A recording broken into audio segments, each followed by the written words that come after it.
ए सिपाही जी, ए दरोगा जी, माई बाप हमरा के मत मारी।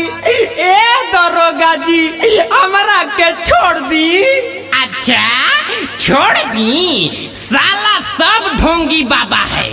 एगो तो आसारामो था, एगो राम रहीम आया, एगो ई साला पैदा हुआ है नया पर। सब समाज में गंदगी फैला के रखा है लोग। साला तुम लोग हमारे देश को बर्बाद करना चाहता है क्या रे सिपाही जी? ऐ सिपाही जी। यस सर।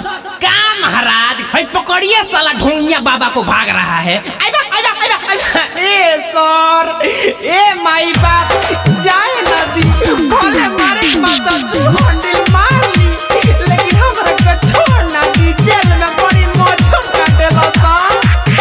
हर लोग के भलाई सुबह शाम होखेला, खाली लोग के भलाई सुबह शाम होखेला।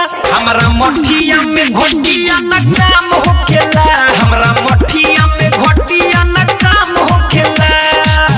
घटिया काम ना होला। अरे अरे और लड़की कौन है रे? पकड़िए तो सिपाही जी। ए सर वो हमार चेली लिया। आप सुन रहे हैं अमित पटेल की आवाज में। लोगे खाती जिए निया, लोगे खाती मरे नी, लोगे के भलाई खाती झाड़ फूक करे नी। हे दरोगा जी, लोगे खाती जिए निया, लोगे खाती मरे नी, लोगे के भलाई खाती झाड़ फूक करे नी। हमारे दवाई से आराम होखेला, हमारे दवाई से आराम होखेला।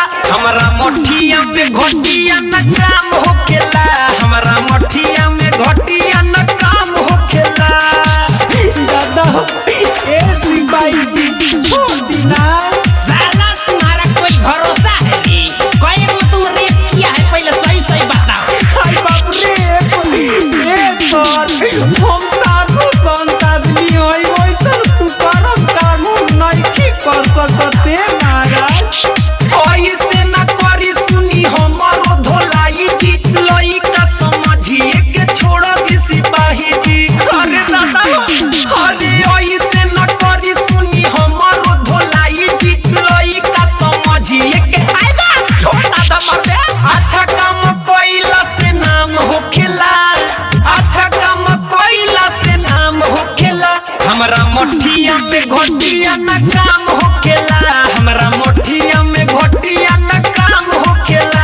हर लोग के भलाई सुबह शाम होखेला, खाली लोग के भलाई सुबह शाम होखेला। हमरा मठिया में घोटिया न काम होखेला, हमरा मठिया